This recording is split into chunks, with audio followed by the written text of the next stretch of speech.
মোহাম্মদ নজরুল ইসলাম, আপনার সময় 5 মিনিট। ধন্যবাদ আপনাকে। আসসালামু আলাইকুম ওয়া রাহমাতুল্লাহ। মাননীয় স্পিকার, আমি এই মহান সংসদে দাঁড়িয়ে সর্বপ্রথম আল্লাহর দরবারে শুকরিয়া আদায় করছি। রব্বুল আলামিন আজকে দ্বিতীয় দিন সংসদে কথা বলার সুযোগ করে দিয়েছেন। আমি 91 থেকে 5বার বিগত সংসদ নির্বাচন করে এবার পঞ্চমবারে নির্বাচিত হয়েছি এবং বাংলাদেশ সৃষ্টি হওয়ার পর থেকে ওই এলাকার জামাত ইসলামী বিএনপির কোনো এমপি ছিল না। এলাকার এই জন্য উন্নয়ন হয়নি। মাননীয় স্পিকার, জনগণ এবার বড় প্রত্যাশা করেছেন, বড় আশা করছেন, এলাকার উন্নয়নের জন্য তারা চেয়ে আছেন। আজকে যে বাজেট আলোচনা, অনেক বড় বাজেট হয়েছে। আমি শুধু এতটুকু বলবো, আমাদের বিরোধী দলের নেতার বক্তব্য হলো বাজেট থেকে শুরু করে যে কোনো বিষয়ের জনগণের স্বার্থ যেখানে জড়িত আছে সেখানে আমরা তার পক্ষে থাকব, জনগণের স্বার্থ বিরোধী হলে আমরা তার বিরোধিতা করব। এই চিন্তা চেতনা নেই আমরা আজকে সংসদে কথা বলছি। মাননীয় স্পিকার, আমি বলতে চাই যে স্বাস্থ্য খাতে 69,402 কোটি টাকা বরাদ্দ হয়েছে। এমনইভাবে ফ্যাসিস্ট সরকারের আমলে আমি তখন কারাগারে ছিলাম, আমি খোঁজ পেয়েছি তখন ওখান থেকেই যে শিক্ষা প্রতিষ্ঠানগুলির ছাদ ঢালাই হচ্ছে রড বাদ দিয়ে, বাঁশ দিয়ে। এই দীর্ঘ এত বড় বাজেট এবার যে আমাদের হয়েছে, আসলে কি এই বাজেটের টাকা দিয়ে বিভিন্ন প্রতিষ্ঠানের কি লুটপাট হবে না প্রকৃতপক্ষে কাজ হবে? এটাই জনগণ প্রত্যাশা করছে, জনগণ এটাই আশা করে। আজকে সংসদে আমি সেই আশা করি যাতে করে বিগত ফ্যাসিস্ট সরকারের মতন এবারের বাজেটের টাকা লুটপাট না হয়। সম্মানিত মাননীয় স্পিকার, আমি বলতে চাই পলাশবাড়ি সাদুল্লাপুর আমার নির্বাচনী এলাকার হাসপাতাল দুটির দৃশ্য অত্যন্ত করুণ। এই উপজেলা দুটির কমিউনিটি যে সেন্টারগুলি আছে, এখানে ডাক্তার নিয়মিত নেই, সেখানে চিকিৎসা নেই, ঔষধ নেই, ঘর দরজা বেহাল অবস্থায় পড়ে আছে। জনগণ এগুলি সংস্কার দেখতে চায়। আমি সাদুল্লাপুরের জন্য জোর দাবি জানাচ্ছি। পার্শ্ববর্তী গাইবান্ধা সদরে পৌরসভা আছে, সুন্দরগঞ্জ আছে, পীরগঞ্জ আছে, পলাশবাড়ি আছে, কিন্তু সাদুল্লাপুরের মাঝখানে তার কোনো পৌরসভা নেই। পৌরসভা না থাকার কারণে এখানে রাস্তাঘাট থেকে শুরু করে বিভিন্ন শিক্ষা প্রতিষ্ঠানের দুর্দশাগ্রস্ত অবস্থা আছে। মাননীয় স্পিকার, আমি আজকে এই সংসদে জোর দাবি জানাচ্ছি যে খুব তাড়াতাড়ি যাতে সাদুল্লাপুরের পৌরসভাটা হয়। জনগণ অনেক আশা করে বসে আছেন। মাননীয় স্পিকার, এর সঙ্গে আমি দিনাজপুরের ঘোড়াঘাট থেকে শুরু করে যে রাস্তাটা পলাশবাড়ির মাঝ দিয়ে গাইবান্ধা চলে গিয়েছে, এই রাস্তাটা 4 লাইন হওয়ার জন্য আমি জোর দাবি জানাচ্ছি। এর সঙ্গে আমি যেহেতু শিক্ষকতা করেছি 41 বছর, একটি ফাজিল ডিগ্রি মাদ্রাসার প্রিন্সিপালের দায়িত্ব পালন করেছি, আজকে শিক্ষকের দিক তাকানো যাচ্ছে না। তারা আন্দোলনে নেমেছে, তারা ঝড় বৃষ্টি রোদের মধ্যে তারা বেতনের জন্য তারা আজও ময়দানে আছে।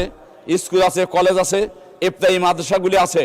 আমি মাননীয় শিক্ষামন্ত্রীর কাছে নিবেদন করব, আসুন শিক্ষকদের তাকায়ে তাদের এমপিও ভুক্তরে আমরা ব্যবস্থা করে দেই।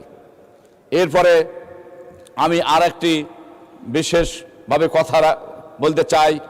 আমাদের এই যমুনা সেতুর যে ব্রিজ হওয়ার পরিকল্পনা হয়েছে, এটা যাতে করে বালাসী ঘাটেই এই ব্রিজটা হয়, তাহলে উত্তরবঙ্গের কয়েকটি জেলা আমরা উপকৃত হব। আজকে এই মহান সংসদে আমি এই দাবি পেশ করছি। সম্মানিত মাননীয় স্পিকার, আমি পরিশেষে আরেকটি কথা বলতে চাই। সবচেয়ে নিম্নমানের চাকরি কর্মচারী হলো গ্রাম্য পুলিশ। এদের বেতন ভাতা কত? এদের কয়েক ঘন্টা কর্ম করে এরা? একটু বার কি আমরা তাকিয়ে দেখি না এদের দিকে? এরা কিভাবে চলে? এরা রাতে ডিউটি করে, দিনে করে, চেয়ারম্যান ডাকলে যায়, মেম্বার ডাকলে যায়, থানা ডাকলে যায়, সব জায়গাতে এরা যায়, কিন্তু এদের বেতন কত? আমি মাননীয় প্রধানমন্ত্রীর দৃষ্টি আকর্ষণ করছি, এই বিষয়টা আমাদের এই গরিবদের দিকে তাকায়া তাদের একটু বেতন ধন্যবাদ মাননীয় সদস্য। আলোচনায় অংশগ্রহণ করবেন কিশোরগঞ্জ ৬ আসন থেকে নির্বাচিত মাননীয় সদস্য এবং মাননীয় প্রতিমন্ত্রী জনাব শরীফুল আলম। জনাব শরীফুল আলম, আপনার সময় ৬ মিনিট। ধন্যবাদ আপনাকে। মাননীয় স্পিকার, আপনাকে ধন্যবাদ। আসলে আমি তো জানি না, আমাকে ইনফর্ম করে না আজকে। মাননীয় সদস্য, আমাকে স্লিপ পাঠানো হয়েছে মাননীয় চিফ হুইপ বা হুইপের কাছ থেকে। সো আপনি যদি না রাখতে চান অন্য কেউ আসবেন। ধন্যবাদ মাননীয় স্পিকার, যেহেতু আপনি সময় দিয়েছেন আমি বলে ফেলছি। জি, অসংখ্য ধন্যবাদ। বিসমিল্লাহির রহমানির রহিম। মাননীয় স্পিকার, আপনাকে ধন্যবাদ। আজকে 2026-27 অর্থ বছরের বাজেট সম্পর্কে সাধারণ আলোচনায় আমাকে সুযোগ দেওয়ার জন্য আপনাকে ধন্যবাদ। এবারের বাজেট আমাদের দেশের মানুষের গণতান্ত্রিক যে অগ্রযাত্রার একটি কাঙ্ক্ষিত নির্বাচন হয়ে গেল। সেই নির্বাচনে দেশের মানুষ ভোট দিয়ে অনেক দিন পর, অনেক রক্তের দামে, অনেক চড়া মূল্যে অর্জিত এই গণতন্ত্র এবং গণতান্ত্রিক সরকার প্রতিষ্ঠার পর আমাদের এই সরকারের প্রায় 4 মাসের মাথায় আমাদের এই বাজেট দিতে হয়েছে। আমি প্রথমে আমার বক্তব্যের শুরুতে পরম করুণাময় আল্লাহ তাআলার প্রতি কৃতজ্ঞতা জানাচ্ছি। আমাদের জনগণের ভোটে নির্বাচিত সরকার মাননীয় প্রধানমন্ত্রী জনাব তারেক রহমানের নেতৃত্বে মাননীয় অর্থমন্ত্রী এবারের যে বাজেট উপস্থাপন করেছেন, স্বাধীনতার পর অনেক বাজেট আমরা দেখেছি। আমাদের বিএনপি সরকারেরও অনেক বাজেট দেওয়ার অভিজ্ঞতা রয়েছে এই পার্লামেন্টে। আমরা আজকে গর্ব করে বলতে পারি, মাননীয় প্রধানমন্ত্রী যেদিন বাংলাদেশে পদার্পণ করেছিলেন, যেদিন ঢাকার সবচেয়ে বড় রাজপথ 300 ফিটে জনগণের লাখো জনতার সমাবেশে উনি যেভাবে মানুষের সামনে বক্তব্যের এক পর্যায়ে বলেছিলেন, আই হ্যাভ এ প্ল্যান, আজকে তার একটি বাস্তব প্রমাণ এবং বাস্তব একটা দৃশ্যমান এই আই হ্যাভ এ প্ল্যানের যে পরিকল্পনা উনি বলেছেন, এটা সফল বাস্তবায়ন আমরা যেমনিভাবে এই 4 মাসের সরকারের মাথায় আমরা দেখেছি। উনি বাজেট ঘোষণার পূর্বেই ওনার পরিকল্পনার যে দৃশ্যমান অগ্রগতি আমরা লক্ষ্য করেছি, সেগুলো আমরা প্রতিনিয়ত আমরা বিভিন্ন কর্মকাণ্ডে কর্মসূচিতে যেমনিভাবে দেখছি এবং দেখাচ্ছি সরকারের পক্ষ থেকে, এটার প্রমাণ আমরা বাজেটেও প্রতিফলন দেখেছি। আজকে আমি বলতে চাই, আমরা গর্ব করে বলে থাকি, আজকে যে বাজেট ঘোষণা হয়েছে জাতীয়তাবাদী দলের সরকার। এমনিভাবে শহীদ রাষ্ট্রপতি জিয়াউর রহমান যখন আমাদের নেতা প্রয়াত রাষ্ট্রপতি উনি যখন বাজেট ঘোষণা করেছেন, সেই বাজেট এবং সেই বাজেটের পরবর্তী রাষ্ট্র পরিচালনার ইতিহাস যদি আমরা পর্যালোচনা করি, স্বাধীনতার পরে যত সরকার এসেছে সেই 3.5 বছরের শাসনামলকেও বাংলাদেশের একটি স্বর্ণযুগ বলা হয়ে থাকে। আজকে তার ধারাবাহিকতায় মাননীয় প্রধানমন্ত্রী যতবার দেশনেত্রী বেগম খালেদা জিয়া আজকে দুনিয়াতে না, উনি যতবার বাজেট দিয়েছেন, প্রত্যেকটা সময় এই বাজেট জনগণের জন্য বাজেট হয়েছে। জনগণ অত্যন্ত আনন্দ চিত্তে গ্রহণ করেছে, আমরা তার সফল বাস্তবায়ন দেখেছি। আজকে এই বাজেট ঘোষণার পর আমরা কি দেখলাম প্রতিক্রিয়ায়? আজকে সাধারণ জনগণ বলেন আর যেখানে যায় ব্যবসায়ী বলেন, প্রতিটা সেক্টরে যেভাবে এই বাজেটকে স্বাগত জানিয়েছে, অতীতের ইতিহাস পর্যালোচনা কখনো আমরা দেখি নাই বাজেটকে এভাবে জনগণ গ্রহণ করতে। আমি মাননীয় প্রধানমন্ত্রীর নির্দেশে গত 2 দিন যাবৎ বাজার দ্রব্যমূল্য আমরা দেখার জন্য আমি ওনার নির্দেশে বিভিন্ন বাজারে গিয়েছি, বিভিন্ন জায়গায় দেখেছি। 2-1টা পত্রপত্রিকা অনেক জায়গায় কিছু কথা বলা হয়েছে, কিন্তু বাস্তব চিত্র হলো মানুষ অত্যন্ত খুশি। আজকে অনেক জায়গায় অনেকে অনেক কথা বলেন বাজেট নিয়ে, বিশেষ করে আমার বিপক্ষ বন্ধুরা বিভিন্ন বক্তৃতা, বিভিন্ন বিবৃতিতে বাজেটের বিরুদ্ধে অনেক কথা বলছেন। আজকে আমরা দেখলাম কি, আমরা এই বাজেটে যে কথা আমরা বলেছি, আজকে সামাজিক, অর্থনৈতিক, ব্যবসায়িক সকল ক্ষেত্রে যেই ধরনের করের ছাড় দেওয়া হয়েছে, বিশেষ করে শিল্পায়নের ক্ষেত্রে দেশীয় শিল্পকে সমৃদ্ধ করার জন্য যেভাবে উৎসকর এআইটি সহ বিভিন্ন ধরনের ট্যাক্সের রিলিফ দেওয়া হয়েছে। আজকে আমি মনে করি বাংলাদেশের শিল্পায়নের ক্ষেত্রে, দেশীয় শিল্পকে মজবুত করার ক্ষেত্রে এই বাজেট একটা সফল এবং সুন্দর ভূমিকা রাখবে। আজকে সামাজিক যে অর্থনীতি সেটাকে মজবুত করার জন্য আজকে যেমনিভাবে ফ্যামিলি কার্ড, কৃষক কার্ড, ওলামায়ে কেরাম সহ ধর্মীয় বিশেষ ব্যক্তিত্ব সহ খাল কাটা কর্মসূচি সহ সর্বক্ষেত্রে গ্রামীণ অর্থনীতি, গ্রামীণ অবকাঠামোকে মজবুত করার জন্য যেই কথা বলা হয়েছিল সেই কর্মসূচি বাস্তবায়ন করার জন্য বাজেটে আমরা আজকে লক্ষ্য করলাম অনেক বরাদ্দ রাখা হয়েছে। আজকে তাই বলতে চাই, শুধু বিরোধিতার খাতিরে বিরোধিতা নয়, আমরা আসুন, এই বাজেটকে দেশবাসী গ্রহণ করেছে। আজকে আমরা পার্লামেন্টে একরকম কথা বলবো, রাষ্ট্রপতিকে বাজেটকে নিয়ে আপনারা অনেক ধরনের কথা বলে থাকেন। তাই আজকে বলতে চাই, মাননীয় প্রধানমন্ত্রী এদেশের মানুষের সামনে যে কমিটমেন্ট করেছেন সেই কমিটমেন্টকে বাস্তবায়ন করার জন্য 9,38,000 কোটি টাকার যে বাজেট জনগণের সামনে দিয়েছেন, অতীত রেকর্ড হলো যে বাজেট বিএনপি দিয়েছে প্রত্যেকটি বাজেট সফলভাবে বাস্তবায়ন করেছে।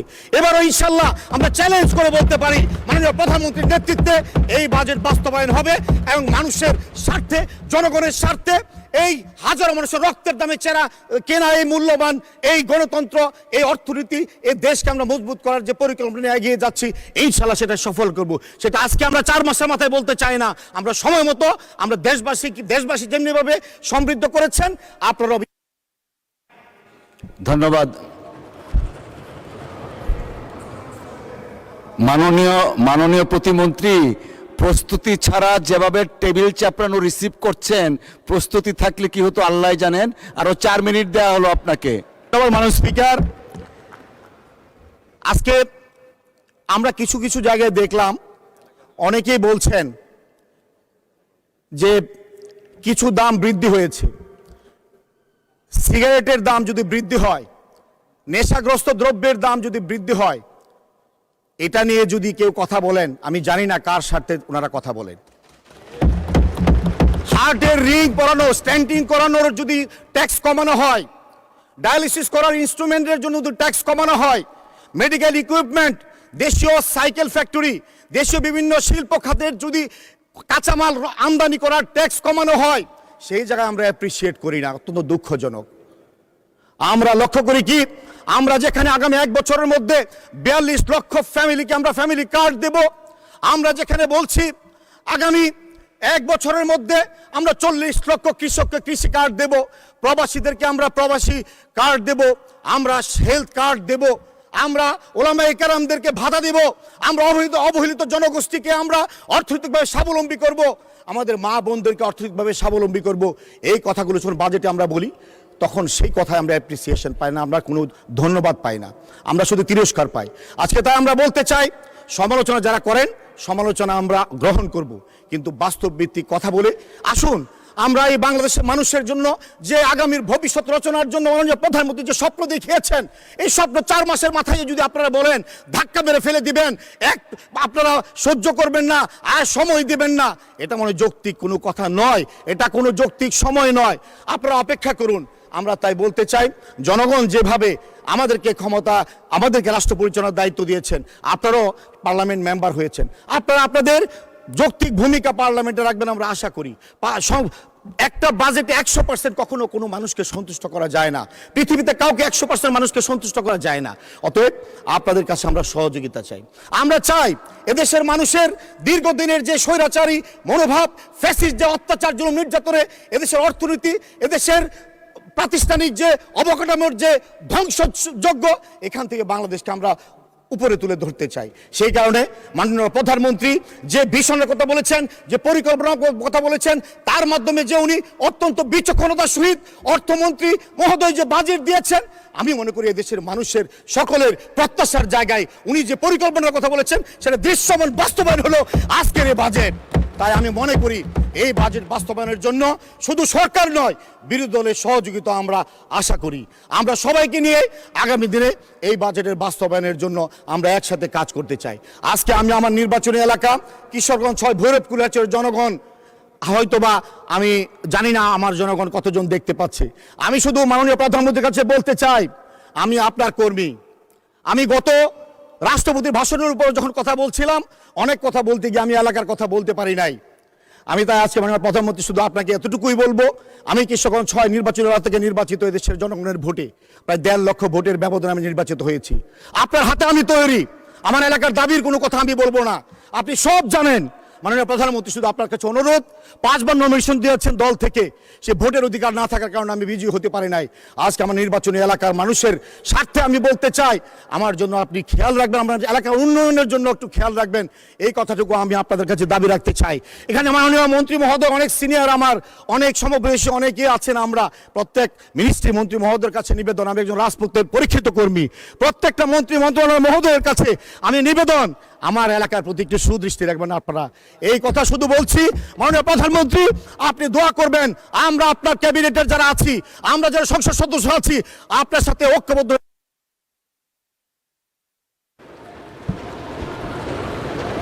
জি, ধন্যবাদ মাননীয় প্রতিমন্ত্রী।